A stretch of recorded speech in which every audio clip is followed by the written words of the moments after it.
Direktur Ekonomi Digital dari Center of Economic and Law Studies, CELIOS, Nailul Huda, menilai mundurnya Peri Warjio sebagai Gubernur Bank Indonesia, BI, membuat nilai tukar rupiah terhadap dolar Amerika Serikat, AS, semakin merosot. Huda menganggap peristiwa ini membuat adanya ketidakpastian yang dirasakan investor. Pasalnya, menurut Huda, mundurnya Peri dianggap sebagai peristiwa yang terlalu tiba-tiba dan memicu tanda tanya publik. Ditambah, Peri memutuskan mundur di tengah jabatannya yang belum selesai diembannya. Adapun Peri seharusnya selesai menjabat sebagai Gubernur BI pada tahun 2028 setelah dilantik tahun 2023 lalu.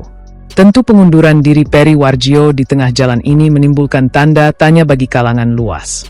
Faktor apa yang menyebabkan Peri mundur dari jabatan Gubernur BI?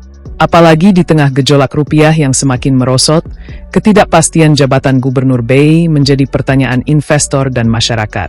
Katanya ketika dihubungi tribunnews.com, Senin, 27 Juli 2026. Saya rasa pasar akan bergejolak dan menyebabkan pelemahan rupiah. Investor akan melihat ketidakstabilan di tubuh otoritas moneter sebagai bahan evaluasi akan masuk ke Indonesia atau tidak. Apakah investor bertahan di Indonesia juga sangat berkaitan dengan apa yang terjadi di tubuh Bank Indonesia, sambungnya. Huda mengungkapkan investor saat ini semakin khawatir pasca adanya kabar bahwa Peri mundur sebagai Gubernur BI. Menurutnya, kekhawatiran itu semakin terlihat jika alasan mundurnya Peri karena fiskal negara yang semakin cekat.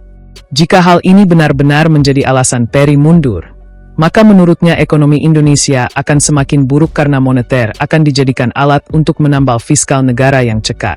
Publik juga menunggu untuk penyelamatan rupiah, perlu ada kebijakan fiskal juga. Kebijakan fiskal yang tidak prudent akan mengakibatkan rupiah melemah semakin dalam, jelasnya.